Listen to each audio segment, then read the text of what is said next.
Hello, everybody. Here we are. We are really happy to have Leslie Kern here with us again. She promised to come back with her next book, and here she is. So thank you so much, Leslie. Please, you have the floor for a short introduction about the book, just to tell us what is, according to you, the main message coming out from the book, and then we start with the question and answer. Thank you very much. It's a real pleasure to return to join you all today and to talk about the latest book. As you, some of you know, I just returned from a trip to Europe, including 4 cities in Italy, and I really had a wonderful time and was very warmed by the generous reception of the audiences there. Just to give you a little introduction to the book, like Feminicity, this book was written for a wide audience, not just other academics and researchers, but really for anyone who's interested in what's going on in their city, their neighborhood, wondering why things are changing in ways that are maybe making things more expensive, are changing the culture of a neighborhood, or are bringing, more powerful state and corporate interests into the area. Gentrification is a term, or at least a concept, that has now been around for a long time, but it has changed the ways that it's showing up in cities. And so this book offers a little bit of history of when gentrification was first named and observed, but I try to focus on some of the contemporary manifestations that we might see in our cities. So everything from large state-led redevelopment projects to the rise of Airbnb, to the role of disaster capitalism in propelling changes forward after things like natural disasters or even human-made disasters. It can seem a little bit overwhelming because there are a lot of different ways that gentrification is acting in the 21st century. It's coming from a lot of different sources. And one of the aims of the book is to kind of pull apart some of the stories that we hear about what's going on and who's responsible for what we're noticing in our communities. So each chapter kind of takes us through a different way of understanding gentrification. The first section delves into the myth, or the one kind of actual lie, as referenced in the title, to my mind anyway, the idea that gentrification is natural, as if it is a sort of organic process that naturally arises in neighborhoods, and it's good, there's nothing we can do to stop it, it just happens.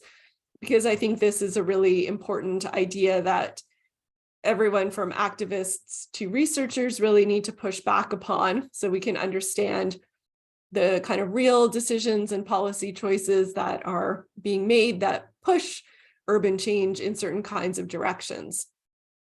The rest of the stories that I tackle are not necessarily lies, but they are perhaps limited ways of understanding gentrification, or ones that could just use a little more nuance and a little more intersectionality, especially.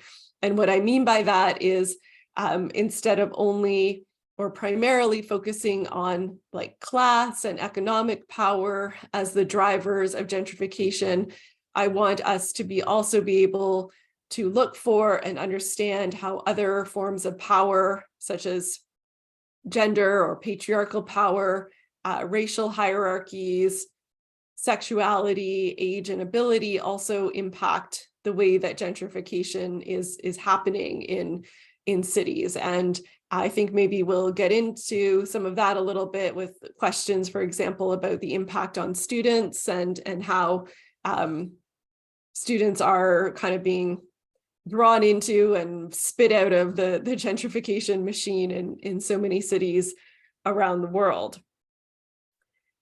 The ultimate aim of the book, after kind of some description, some disentangling of these various stories, is to try to convince you, the reader, of the idea that gentrification is not inevitable, even though it is a very powerful process, even though we can see it in cities all over the world, and in many ways it does not seem to be slowing down.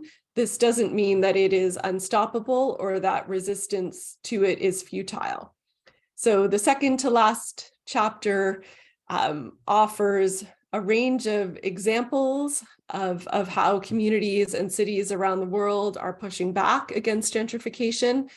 And this includes, everything from kind of traditional direct action protest to ways of partnering with cities and nonprofit organizations to create less commodified forms of housing, to improve community control and so on.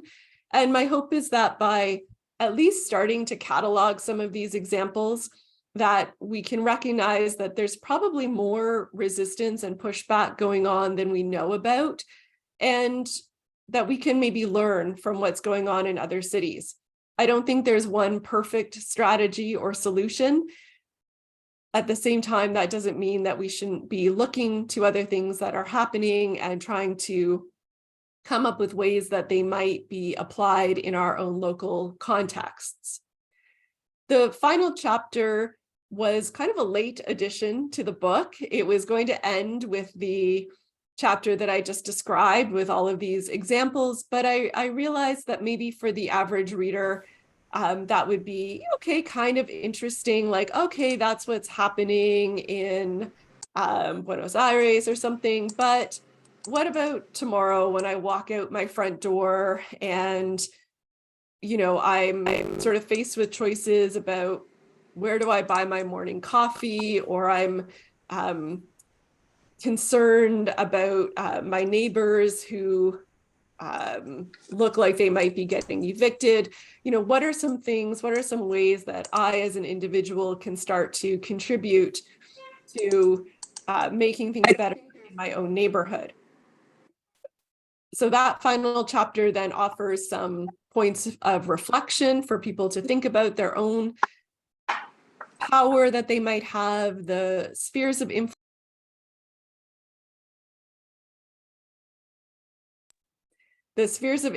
that they have access to in their lives. So for example, for some of us in the room, that one sphere of influence might be our classrooms that we get to speak in and connect with other people in. So my hope there is that people can feel a little bit empowered, because most books about gentrification are pretty depressing, to be honest, and there's good reason for that, but at the same time, that can sometimes play into the narrative that gentrification is inevitable, because it's just like, everything is so terrible, what could we possibly do about it? Okay, now I've read this book, I understand it a bit more, but I just feel terrible now. So my hope is that people will understand the scope of the problem, but also feel that there might be some small ways they could begin to act. Ultimately, I think we have to collectively come together to push for change from the people who are supposed to be leading us. But that doesn't mean that we can't also make some different choices in our own lives that could also, be a part of the solution. So that's my ultimate hope for the book, is that we can start to see gentrification as something that we can all play some kind of role in slowing down, pushing back against, and maybe ultimately one day stopping. And thank you. I will pause there, and we can move on to the questions. Thank you. Thank you, Leslie. Thank you so much. Yes, I explained for all the participants. We have a set of questions that we already agreed with Stefania Ragozino and Chiara Belingardi. Chiara is a member of Minerva Lab, and Stefania is actually working at the National Research Council in Naples. So, Chiara, you can start now with the questions, but then, of course, all the participants are invited to put questions. You can write them in the chat, and we will take, of course, care of them. Chiara, please. Okay, thank you. Thank you very much for this wonderful occasion to speak about your book again. And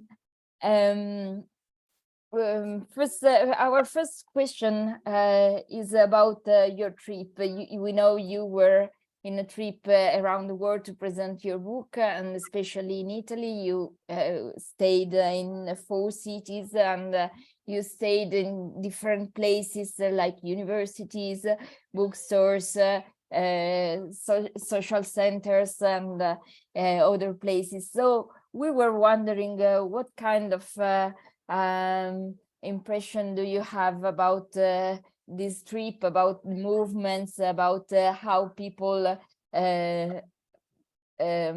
recognize and react to gentrification? Thanks. It's a great question. One of the things this trip reminded me about is that, context matters so much. So thinking about the kind of property structure in a particular country and even in different cities. So the ratio of renting to owning, for example, is really important for thinking about gentrification. And in other places, like I went to Vienna, where they have, quite a high proportion of public housing compared to really many other cities around the world. And that, of course, shapes the context, both the opportunities and the limitations, the constraints that they might face in thinking about gentrification there. So that's really a key point, and people were often very eager to discuss, okay, this is how it is here. So what can we learn from your book or from the research in general that would speak to this situation? And following from that, I think the other thing that really struck me was how much people were interested in talking about solutions, about policies, about practices, about ways of fighting back. And that was very encouraging to me. I think somebody even said, something like, next time, 2 chapters on fighting back aren't enough. That should be the whole book next time.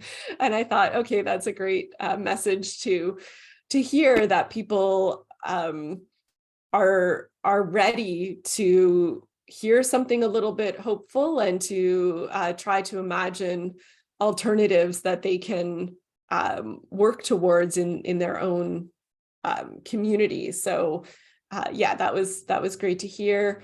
And I mean, obviously in different kinds of contexts, but universities, sometimes the questions are a little more theoretical, like let's talk about social reproduction and gentrification, or questions of that nature. And in some of the more community and activist spaces, people are wondering, like, how do we connect with members of our community that don't show up in these particular spaces? How can we, be more like intersectional in our approach so that we are not leaving people out? So, kind of very grounded and practical questions. So those are some of my first impressions. I will probably need to take a longer time to reflect on the 3 weeks that I spent and everything that I learned. But those are my first thoughts about that.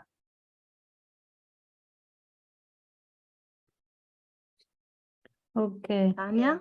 Leslie, I have a question for you about our our position as a researcher and scholar about this topic. I love your format of the book because it is really useful for our context, but I think that is really useful also to diffuse and disseminate beyond our community, our scientific community.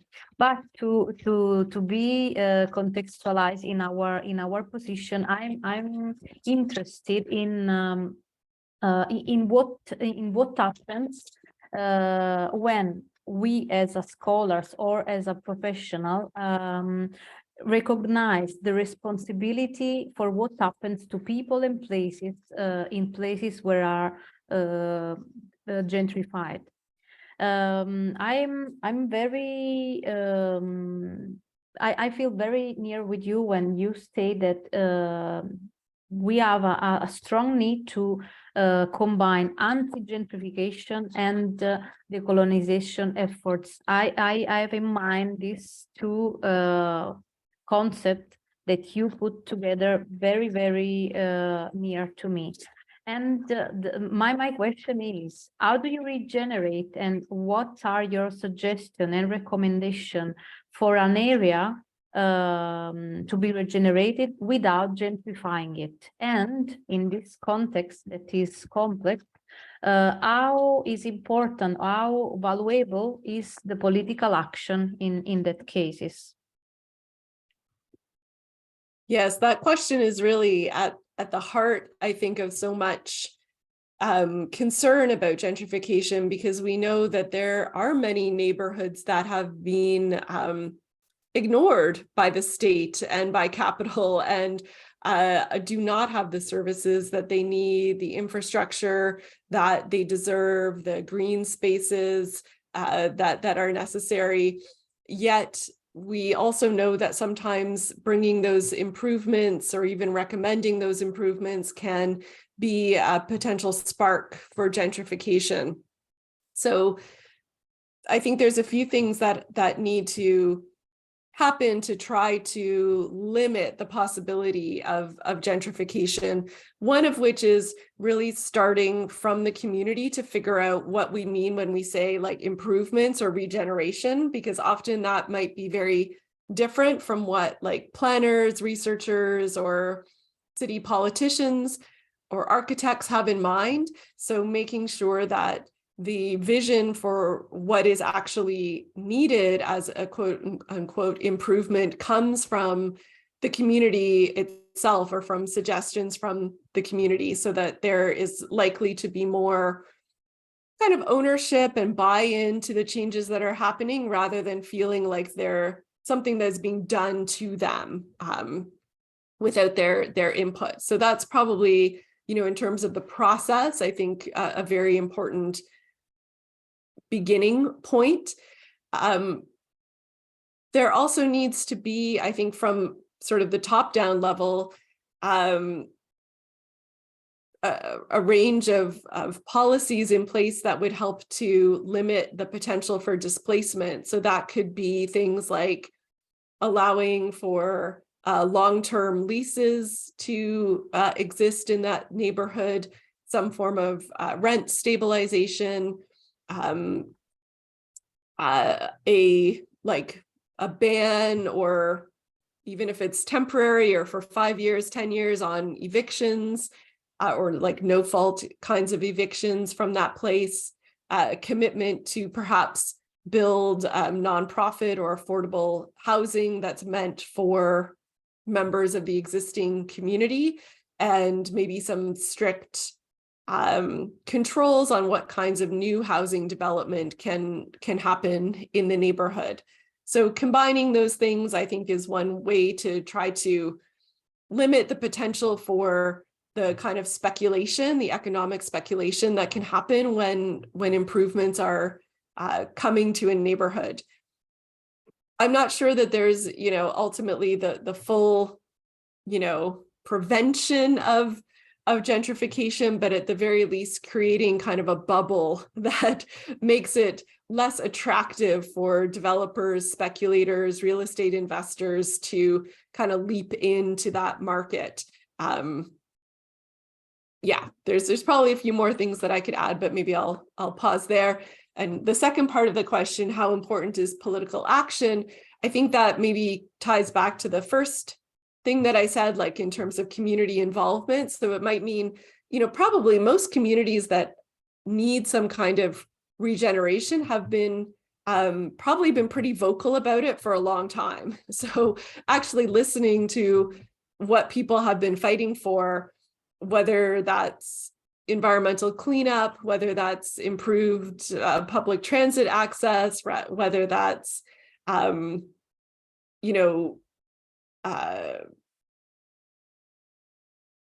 was I going to say? Some kind of like safety initiatives, listening to what's already coming out of the community and trying to involve those community organizers and activists in processes of change would be key. And unfortunately, it's probably the reality that in many cities, you do have to have a loud, politically active community to start to get some changes happening in your neighborhood.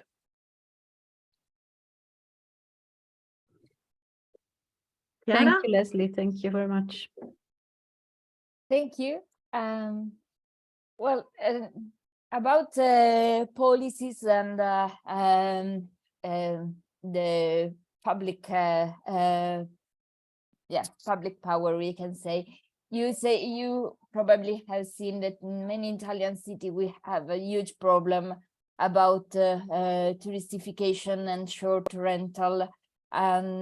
During these days, students are protesting with tents in front of the university because of the rising of the rental, and this is in part mostly because of short-term rentals. And in your book, you mentioned the regulation that was implemented in New Orleans about short rentals, and so can you tell something about it?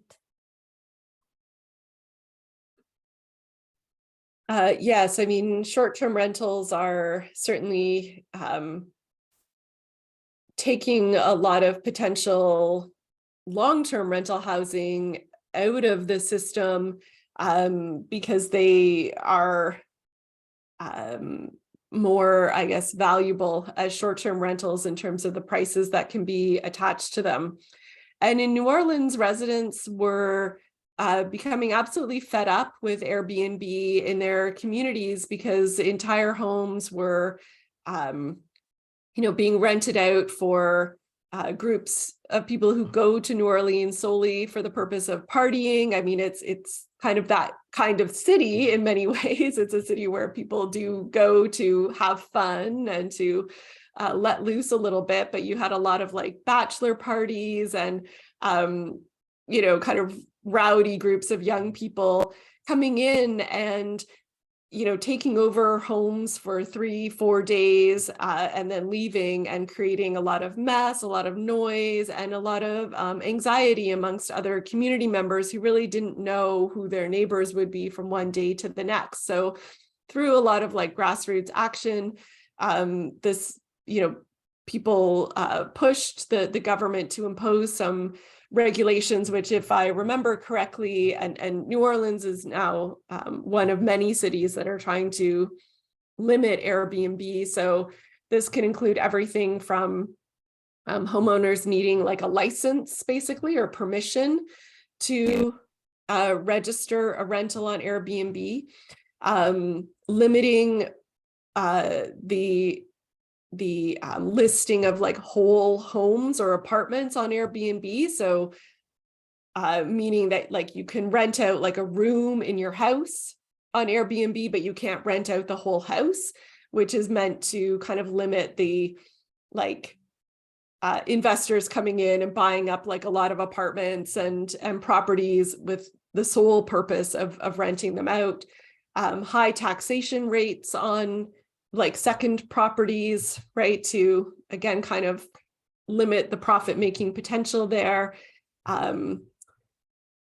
More enforcement of like Airbnbs that are not licensed or that don't meet the criteria, and also trying to create some like zones in the city where you're not allowed to have Airbnb at all in order to sort of protect the character and the community that's there. So there's a range of different things that cities are trying. From what I am observing, like just from reading news stories from different cities, enforcement seems to be the gap right now, in that you can put a lot of rules in place, but if nobody is following up or issuing fines or taking down listings that are not legal, then then it's just policy on paper. So cities are, if they want a change to happen, they actually also have to commit to enforcing the rules that they are trying to put in place.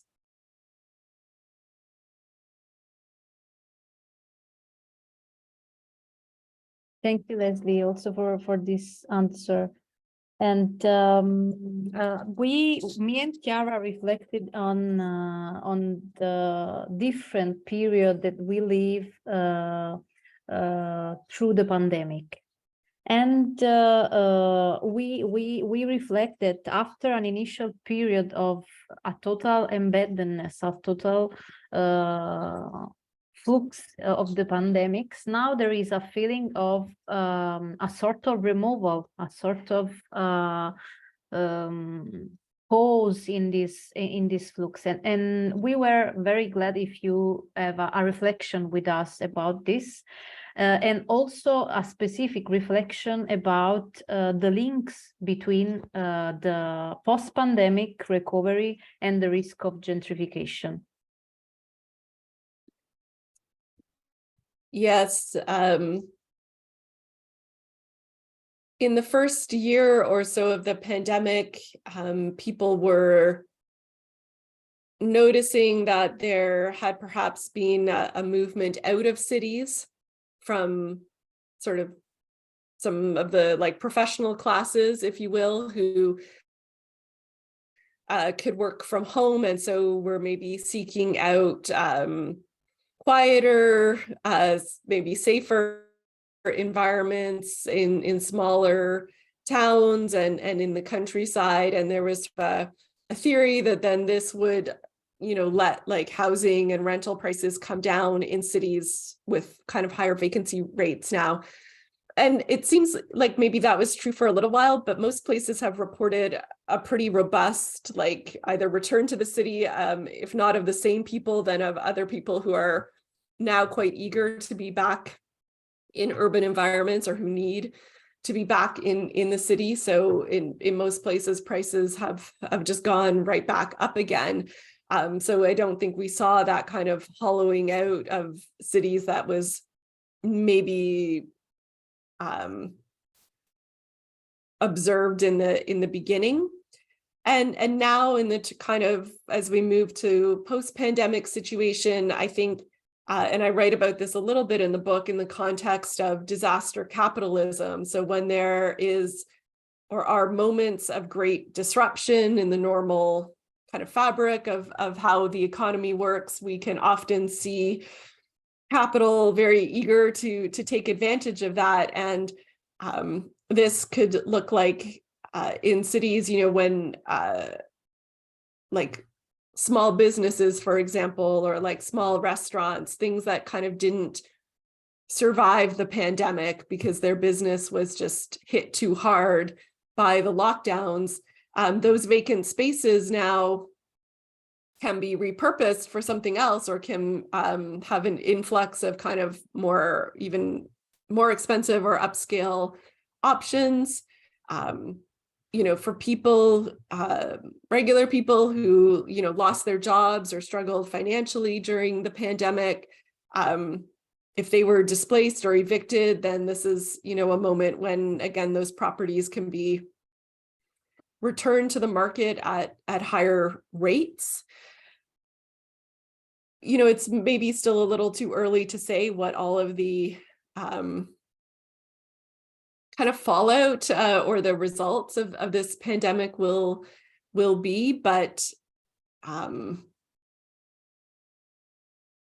but yes, I mean, I think there's always in these moments of chaos, there are those who will find ways to kind of take advantage of it for greater gain, greater control of space in cities. Yes, it's not easy at all. Yes. Okay, Marcella, if you agree, I have another question, the last one. Yes, okay. Absolutely. Yeah, absolutely. Okay, I'm listening. Okay, and Leslie, I have a question about I'm interested now in my life, in my professional life, to understand better the capitalism. For example, I'm reading The Cannibal Capitalism of Fraser, sort of a deepened study on this topic, because we need a solution. We need an exit strategy from this. And I love in your book the link that you compose between the gentrification, the gender, and neoliberalism. And I collect also, for people that have not yet read the book, some text, some citation from you, because I think that are really, really central. And then I have a final question about this. You say that gentrification is a form of gender capitalism in which different systems of power reinforce each other. And also that gentrification is a process that consolidates the subordinate position of women in the domestic sphere and encourages heteronormativity. Gentrification is a system that leaves few opportunities for women. And also I need to read Kern, who say the failure to recognize the gender matrix in displacement is a concealment of the gentrification process and its concrete effects. And this scaling of your position, of your citation, led you to a very interesting and maybe hopefully intersectional analysis and perspective, not only an analysis, but a vision. And I would love if you tell us about it, because I think that is another key point of the book. Thank you. Yes, I'm, you know, on one level, it's important to talk about the impacts of gentrification on different groups of people based on identity and position and power and privilege. So it's not difficult to kind of look around and notice that women, for example, will be affected differently by gentrification, migrant communities, racialized communities, queer communities, and so on. And that's an important piece of it. And I do talk about that in the book. But I also want to kind of insist on the point that those impacts have to do with the fact that capitalism and neoliberalism, as a kind of contemporary version of capitalism, works to take advantage of those power hierarchies in other areas, so not just class, so power hierarchies of gender, of sexuality, of age, and so on. And with respect to gender, you know, we can sort of follow the money and notice that probably the group of people who are most benefiting from gentrification are more likely to be men, who tend to be more likely to be property owners in the first place, or sole property owners. They're more likely to be, you know, those investors in the property market. And of course, they're much more likely to be the people who are heading up the companies and so on that are pushing gentrification forward. It's also been observed in many places that when landlords are looking to evict people in order to, you know, renovate and relist their apartments, they target women and single mothers for those evictions, because they're seen as a very kind of powerless group, and they can make up all sorts of reasons about why they need to leave, like the children are too noisy. And women who experience domestic violence can even face eviction because they are labeled, or their families are labeled as like problem tenants.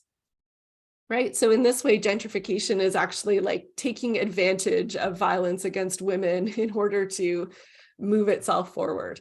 So I think, we need to look at all of those kind of pathways of power that gentrification is preying upon in order to, advance its goal of, taking over space and recapitalizing it, because it's not just about pushing out those who have less wealth, who have less income.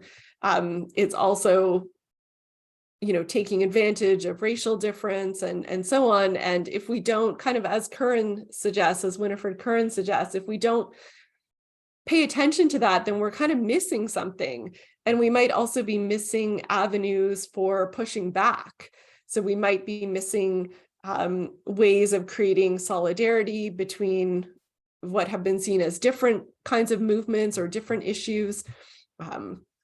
But if we understand them as interconnected, then we have a greater chance of coming together in order to fight back. So I hope that gives like a little flavor of it. I mean, it's a bit, it takes a long time to explain a kind of intersectional analysis, and hopefully it is clearer in the book as people read through different examples that address, for example, how like senior citizens or elderly people are, again, kind of targeted in gentrification efforts, and how racial segregation has contributed to a kind of differently valued urban landscapes that kind of push gentrification into some places. And yes, I'll pause there before I go on too many tangents, but yeah, thank you. Thank you, Thank you, Leslie. Leslie. Yeah, thank you, Leslie. Thank you, Chiara. Thank you, Stefania. The questions were very interesting, and of course, the answers as well. So I wrote in the chat, if somebody have questions, please write in the chat or raise your hand. We still have about 20 minutes for discussion, so don't be shy and feel free to intervene, to ask questions, and take this opportunity, including, of course, the students that are with us. We spoke about students. You certainly heard gentrification and damaging the possibility of getting a house for some of you. So if you want to interact, asking questions, you're most welcome.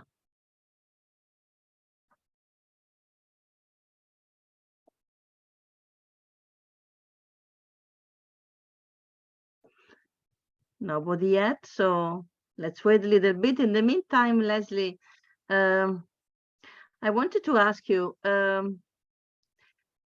something that we see actually in our towns is a sort of let's say gentrification cycle. Let's call it like that, in a sense that specific parts of the town are gentrified, so somehow in some cases then they go back to previous stages, but in a very depressed way, in a sense that for sure the gentrification has not improved the areas, but have damaged them. So what do you think of this sort of cycles that we are experiencing certainly in some of our towns? For example, it comes to my mind specifically Firenze, Florence, or in your own experience about that. So it's certainly, gentrification is certainly not inevitable, but when it happens, or for example, think about Venice, when it happens, then brings very often ruin, and then when it disappears, it's like losing the war. So what do you think about that? Yes, I mean, I think maybe what you're what you're referring to is the way that, especially kind of like accelerated or tourist driven or investor driven gentrification can really end up kind of hollowing out community. So create a lot of changes that maybe look nice on the outside, whether it's new developments or kind of tourist attractions, those sorts of things. But the actual like existing community of residents who, you know, should be, you know, contributing to the city in all sorts of ways, both socially, but also economically and so on, are pushed out. They either can't afford to live there anymore, or they just don't want to because the environment is, you know, not really conducive to, you know, raising a family or doing the kind of work that they want to do. And then you're sort of left with these, you know, shiny projects that maybe are interesting for tourists, but don't really offer anything to current residents. And if they, and often these things, they kind of only are shiny and fun and economically viable for a few years, and then they either kind of fall into disrepair or nobody's interested in them anymore. And so then, yeah, you kind of have this, either this cycle where the country's like, well, okay, Venice is over, so now we're going to move to the next place and try it all over again there, and just sort of recreating those problems. I mean, I think it's partly that is embedded in the kind of nature of capitalism, which is to always seek the next place where there's a greater profit potential. And so we see this kind of like movement of investment and attention from one place to the next. And the sad thing is that cities are left kind of competing for this, like they want that until it's too late, until they don't. But this is the message that prevails, which is that to be a successful city, you have to create all of these kinds of changes, and then all these good things will happen. And when it doesn't, it's just sort of like, oh, well, you know, it didn't work out for you, but we'll just move on to the next place now. Indeed. Yeah. That was a kind of So- depressing answer, sorry. Yeah. So, any question? I don't see any question. Nothing to add? Marcella, may I have another question? If students Stefania, are yes, of silent. course. Okay. Absolutely. I'm as a researcher, I'm interested in your way or your attempt to describe how difficult and how complex is to study impacts of gentrification, and also to understand if gentrification impacted in negative, in positive, or in neutral way some places. I'm very curious if you have some very good analysis, so very good research on this point, because I imagine I've never prepare an analysis of this typology, but I'm really curious because there are more variable, more levels and more things to do and overlap, sorry. Yes. I mean, I think some of the interesting work on that is some of the studies that are kind of critiquing research on displacement, on physical displacement as the sort of main measure of gentrification, because those studies or those research papers try to show, as you said in your question, that there's a lot of variables, and that, you know, even evictions, for example, are not necessarily going to give you the full picture around gentrification or around displacement. And so there is, I think, a strong justification or rationale for really interdisciplinary research on gentrification that tries to take into account not just physical movement of people or the rise of prices in a neighborhood, but also the kind of psychological and cultural impact of these changes and how that's reshaping people's lives.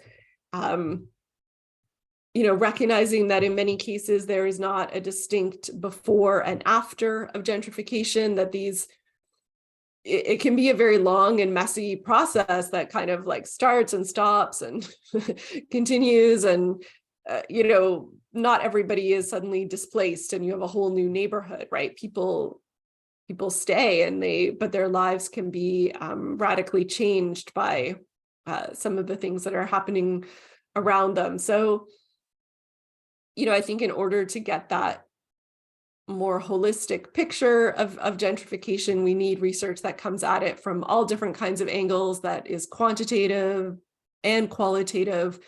To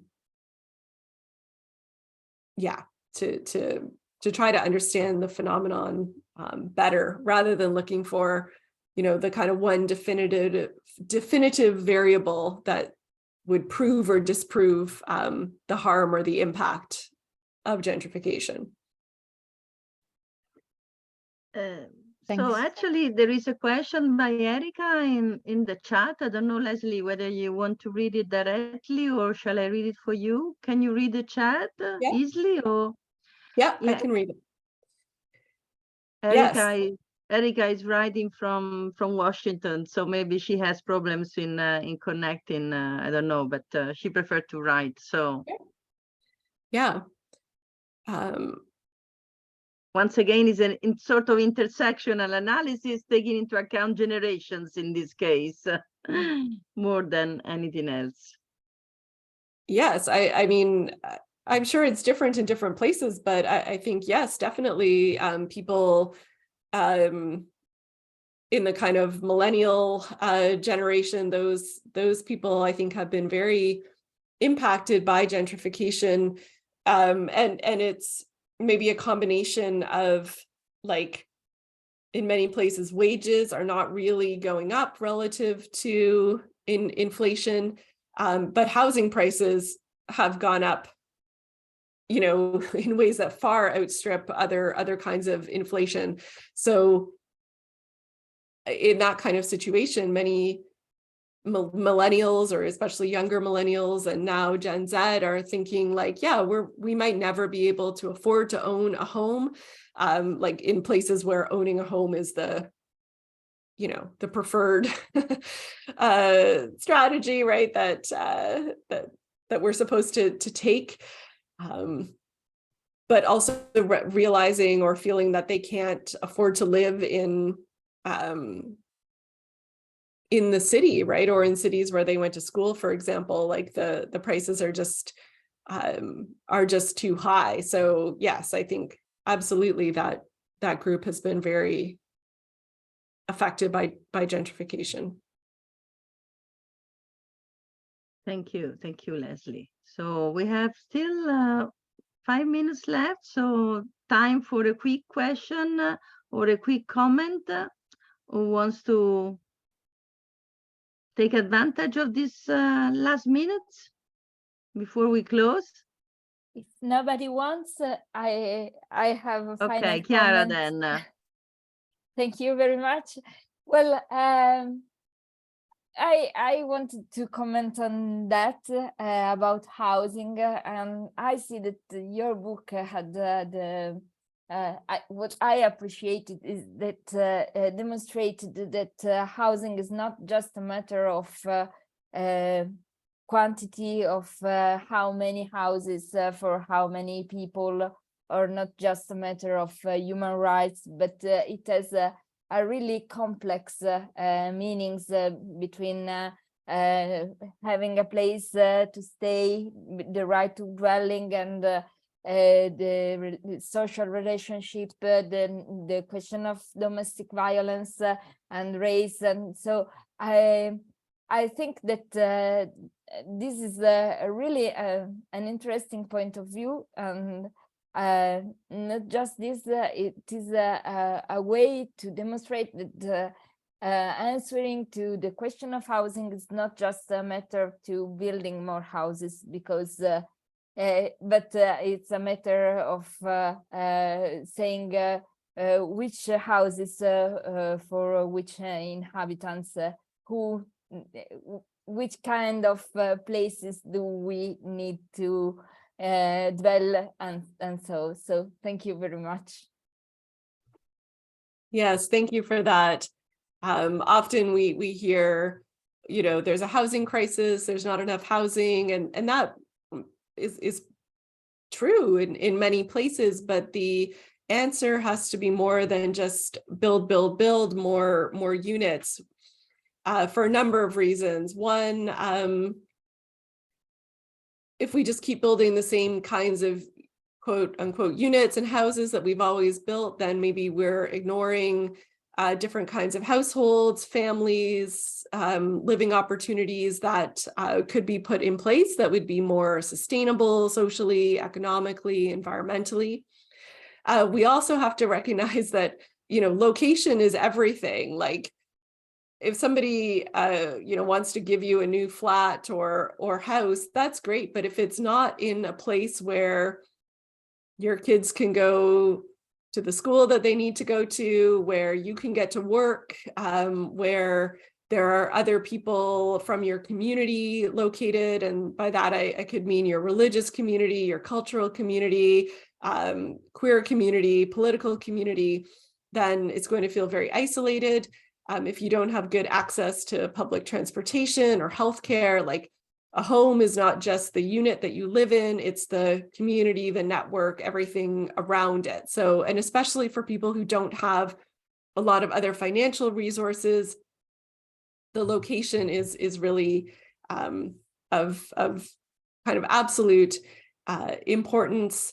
And yeah, a lot of the kind of new housing, at least here in Canada, that we see being built is it's not affordable. It's not affordable for the lower income group of people in society. So it's not really going to help the crisis kind of from the ground up, like for the people who are in most need of better housing and better housing options.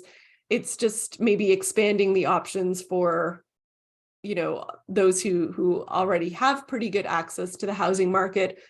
Or, unless we have strict regulations, just building more and more units, they could just end up in the hands of investors and speculators who are not going to use them to provide, affordable housing. Maybe they even just sit empty, accumulating some kind of, increased market value. So yeah, there's a lot more to the story, a lot of questions that we have to ask about what kind of new housing are we going to build to fulfill this need. And of course, in many places, building new social housing is like almost totally off the table, or it's such a small part of new housing that, we're not even really having a conversation about,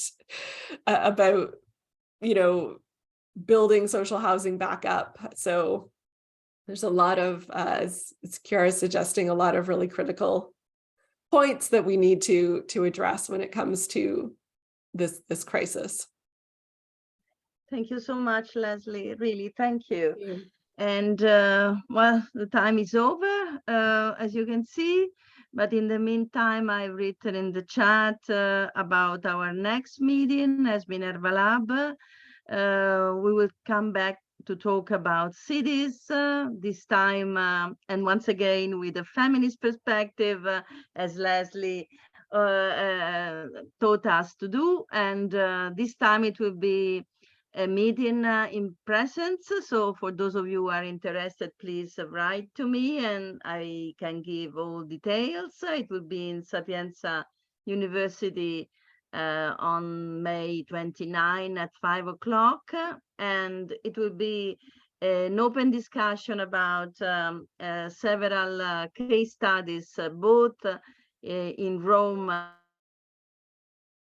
and in Buenos Aires. There will be colleagues talking from Argentina about some important experiences going on over there. And we will bring also some specific practices together concerning Rome. For those of you who know them, we will talk about Luce e Siesta, we will talk about the Scuola Popolare di Tor Bella Monaca, we will talk about the